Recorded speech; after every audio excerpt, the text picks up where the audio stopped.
We just had a really good sit this morning. Saw 3 bucks. Saw another 4-year-old tower that Diane named from a property a little ways away. So it's crazy. They're starting to move. It's that pre-rut time of the year.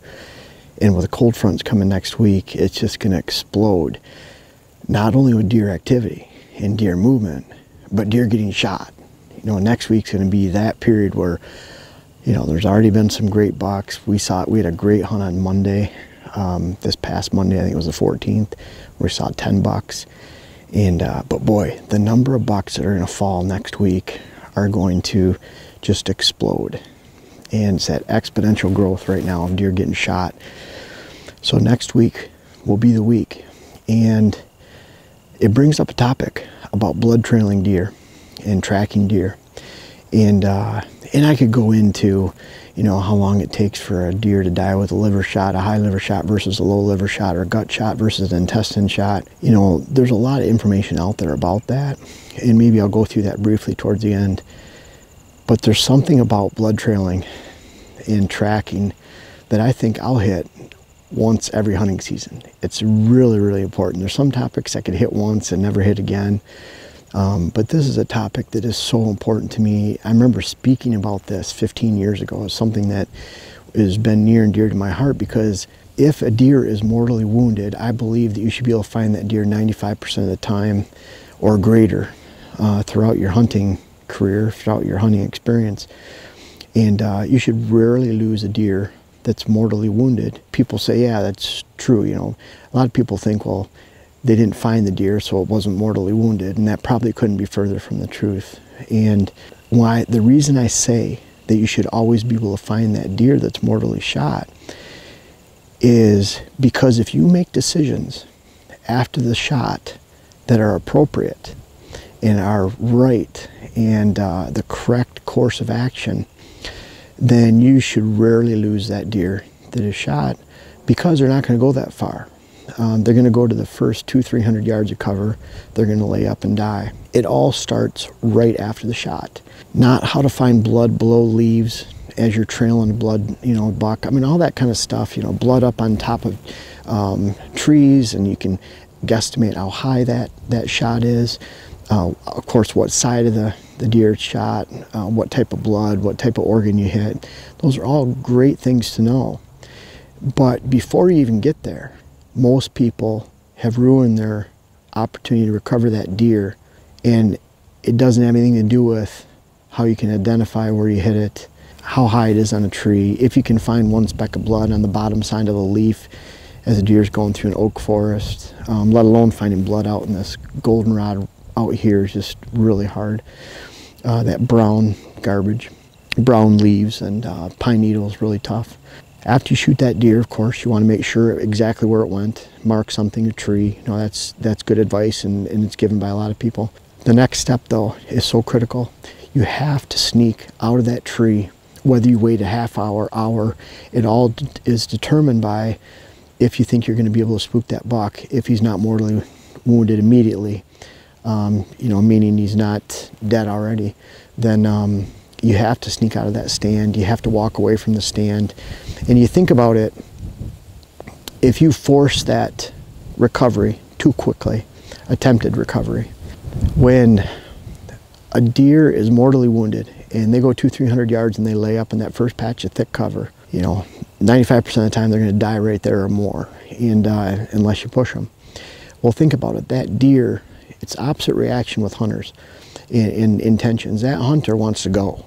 That hunter wants to go, go, go. You want to recover the deer. I want to recover my deer right away.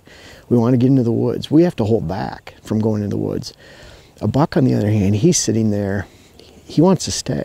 He wants to stay in that spot. He doesn't feel well.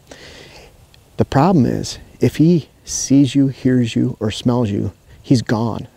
And if he's waiting there, he's waiting to flee. We want to go in. He's waiting to flee. And if he hears you, smells you, or sees you, he is gone. And when a deer travels, how many times have you jumped a deer in the woods? Did they just go 100 yards and look back, 200 yards, 300 yards? They go a quarter mile or more. And a lot of times they go a half mile. And so if you have a poorly hit deer that's going to die, and it lacks any kind of a really good blood trail, And think about it.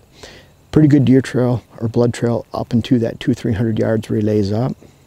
After he takes off, very, very little blood. And that's where I've been on hour searches, hours and hours and hours and days looking for deer. Because once they're pushed, you're probably not going to find that deer. Your odds went from 95% down to 5% or less. And that's where people call them the dogs. And dogs are great for recovering deer when they're dead.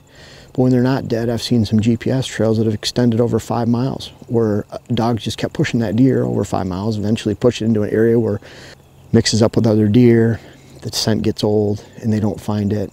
I love dogs when the deer's dead, because then, and you haven't messed up the trail. And that's another thing. Those dogs work really well if you haven't looked all around for hundreds of yards or more, looking for that deer prematurely, and you've messed up that scent trail for the dogs that are going in that you could bring in half a day later, even up to a day later, and really have a good recovery rate. It all happens after the shot, of course. Where did he go? But then making that decision, if he fell, you see him fall, great. If you heard him fall, great. But just because you think, and I should put some air quotes in there, but just because you think he had a good shot doesn't mean that you had a great shot. Everyone almost feels like they have a great shot. But if you take the approach that you don't have a good shot and you give him time to die, then when you go back in, even if it was going to take him 5 hours to die, which we all hope that never happens, but when it does happen, then when you go in and let's say he's still alive, he's probably really weak. He's not going to run too far, and you'll get him, just even giving him that extra 3-4 hours. A lot of people worry about rain and snow coming. Well, I'll tell you what, if you push that shot and he's not immediately going to die, and it's raining or snowing, and you push him, you get him out of his bed that one time, you're never going to find him anyways. It doesn't matter if the blood's covered up with snow or washed away.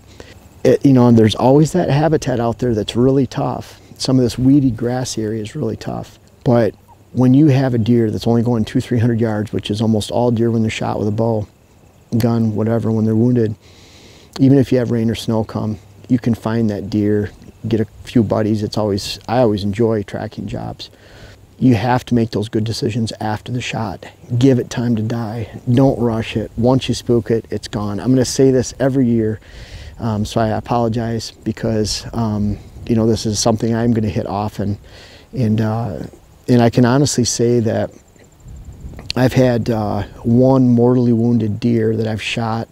I don't know if I've shot 130 deer, 150. I really don't know.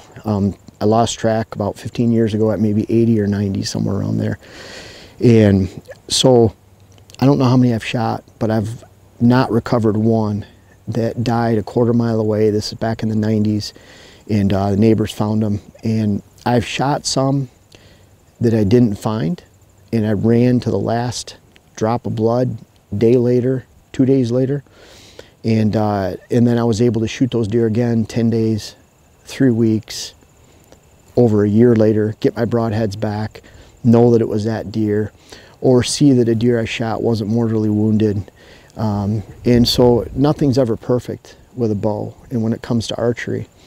But I believe that if you have a mortally wounded deer that you've shot, you should be able to find those deer over 95% of the time.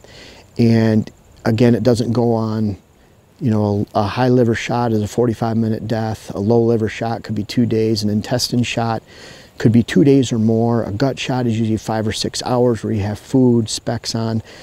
We all want the heart and lung shot, which deer could die usually within 5 to 10 seconds. They're on their death rut and they're done. And that's a large target area. That's the majority of the kills.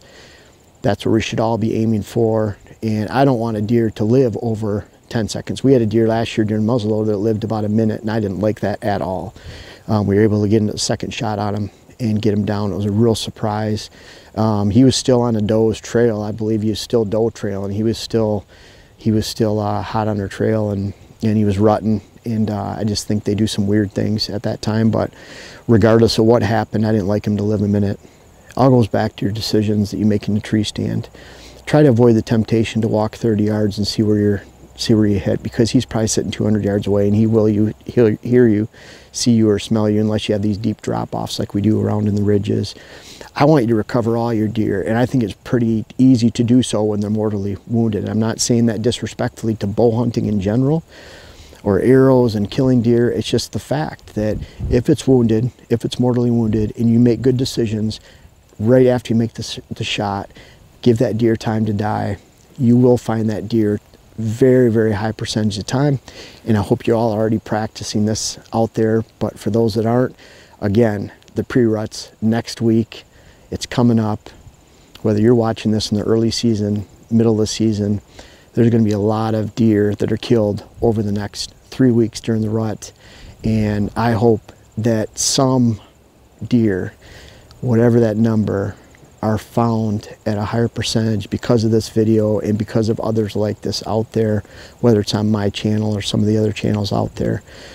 It's something you can't mess around with. Try to practice patience. Patience goes a long ways in hunting.